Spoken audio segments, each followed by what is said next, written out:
Le cerveau est probablement ce qu'il y a de plus complexe dans l'univers. Bien plus complexe qu'un trou noir. Ah, les fameux trous noirs.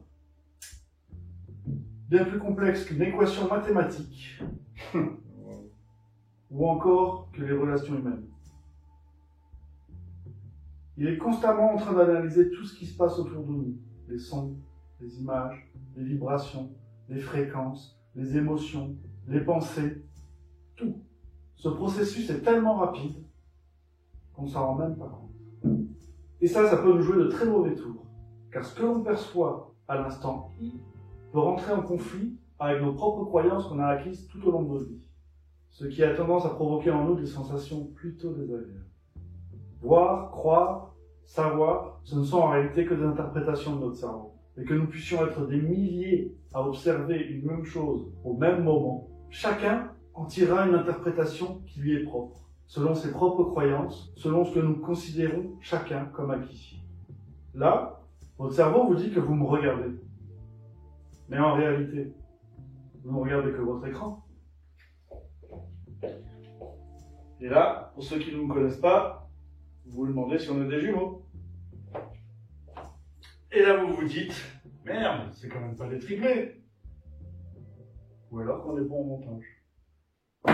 Et à partir de là, chacun se fera sa propre interprétation et se construira sa propre croyance.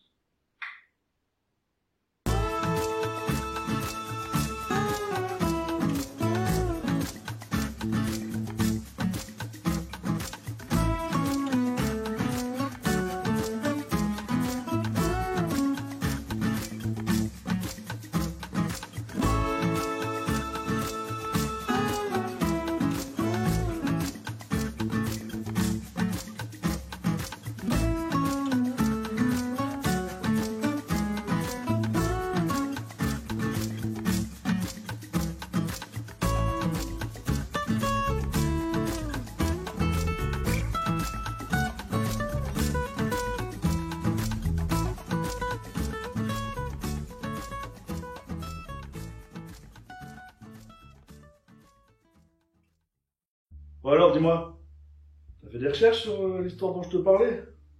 Laquelle d'affaire? Tout le monde sort 15 par jour. Celle du milliardaire américain arrêté pour complot. Bah, c'est des conneries, ça. Attends, c'est une guéguerre entre mecs blindés pour savoir qui est-ce qui a la plus grosse. Oh, le mec aurait acheté une île paradisiaque. Il aurait fait construire des cachots. Et il en aurait fait un véritable bordel pour tous les pédophiles du showbiz et de la finance.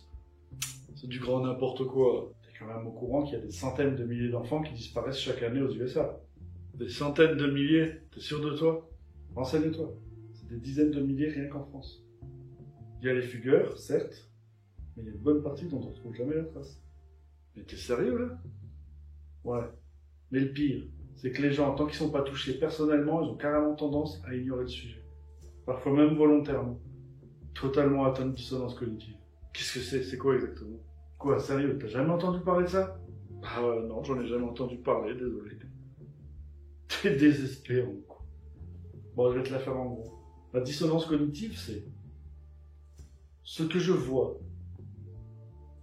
est tellement différent de ce que je crois, ce que j'entends est si éloigné de ce que je pense, ce que je découvre est tellement contraire à toutes les informations que j'ai acquises jusqu'à aujourd'hui, que ça crée un conflit en moi, et j'ai le cerveau qui fait tilt. Ça génère du coup de la colère, de la peur, du dégoût. Ça m'inonde d'émotions négatives. Ouais, ok, le psychisme, c'est hyper complexe, ça on est d'accord. Mais il est où le rapport avec le fait d'ignorer volontairement certains sujets? C'est pas forcément volontairement, c'est même plutôt généralement inconsciemment. Et le rapport, ça tient à la réaction qu'on a face à ce phénomène. Le cerveau met en place un certain nombre de stratégies pour retrouver de la consonance, de la cohérence si tu préfères. Ça engendre deux possibilités. La première, c'est de changer. Changer sa façon de vivre, sa façon de faire, sa façon d'agir, sa façon de penser. Mais c'est clairement la solution la plus contraignante. Du coup, on a tendance à ne rien faire, à rester sur nos positions, à ne pas changer nos opinions qu'on estime comme vérité, à continuer dans notre connerie. Et on sombre dans la deuxième possibilité, qui est, c'est le déni. On rejette littéralement l'information. Il y a bien quelques nuances. Ouais, mais ça reste du déni. Par exemple, on se rajoute des informations pour justifier notre comportement. Regarde, quand je fumais et que je me retrouvais face à quelqu'un qui me parlait de la dangerosité du tabac, je lui sortais l'argument de la convivialité, de la détente, du partage. Je m'en persuadais moi-même jusqu'à occulter tout le reste. Parce que je n'avais pas envie d'entendre ce que cette personne me disait. Ou encore, on minore les faits pour se trouver des excuses. T'as déjà entendu le prétexte du gars qui te sort ouais, mais moi je connais un mec, il a 90 ans, il a fumé toute sa vie, jamais un cancer, jamais un AVC, il pète la forme. Les chemins pour fuir ce qu'on veut pas entendre, ce qu'on veut pas admettre, ce qui ne nous convient pas, il y en a des tas. Inconsciemment ou consciemment, on se trouve des excuses pour tout. Les façons de rester dans le déni sont multiples. Ouais, enfin... Le tabac, je suis vraiment pas sûr que ce soit le meilleur exemple. Hein. C'est bourré de produits qui rendent accro. Totalement. Et ça confirme parfaitement ce que je dis. Bien avant de fumer notre première clope, on sait parfaitement que c'est de la merde. On sait parfaitement qu'on va tomber accro. Et pourtant, ça ne nous empêche pas de le faire. On se trouve des prétextes. Ouais, je vais passer pour un con si je fume pas. Ouais, tout le monde le fait. Ouais, ça fait classe. Toutes les excuses, on se les trouve pour fumer, malgré le fait qu'on sait. Ouais, c'est pas faux, j'avais pas vu ça comme ça. Ouais, là, le tabac, c'est qu'un exemple, hein. Ça peut toucher n'importe quel sujet. Regarde, la viande. Je mange la viande, j'aime la viande, et pourtant, je sais que je participe à la souffrance animale. L'écologie. Je veux être écolo, et je peux pas me passer de la clim. La santé. Je veux perdre du poids. Le sport, c'est trop fatigant. Le chocolat, c'est trop bon. La politique. Ah non, je t'arrête là. Pas la politique, c'est bon. J'ai eu ma dose. Oh là, méfie-toi, tu vas finir magouilliste comme moi. Toi. Ah non, aucune chance. Terre plate, sataniste, reptilien, c'est bon, trop cool pour moi. Y a pas mieux que ces sujets-là pour sombrer profondément dans la dissonance cognitive. Rien à voir. C'est juste que ça ne m'intéresse pas du tout. Hop, hop, hop. Non, sérieux, c'est du délire de parano. Ouais.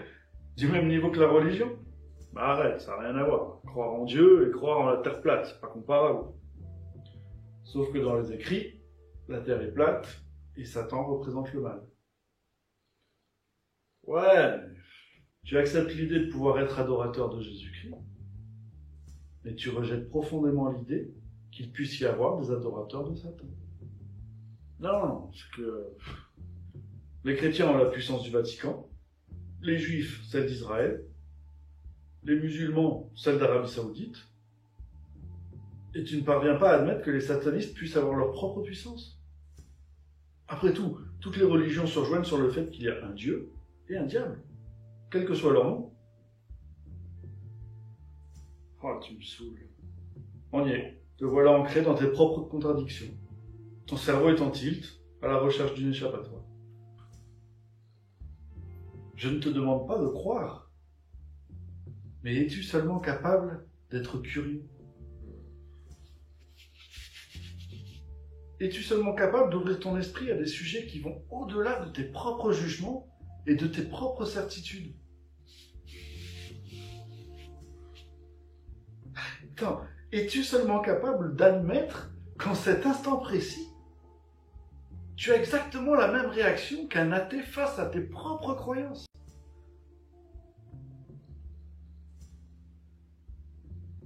Ouais, écoute, je suis prêt à admettre que mon scepticisme face à la malveillance de ceux qui se trouvent en haut de l'échelle puisse me pousser à fermer les yeux sur certains sujets. C'est possible. Étant croyant, tu devrais savoir que la plus grande victoire du diable, c'est d'être parvenu à faire croire qu'il n'existait pas. Je reconnais que tu marques un point là. Bien. Alors assieds-toi calmement, apaise ton esprit et apprends à regarder. Simplement à regarder.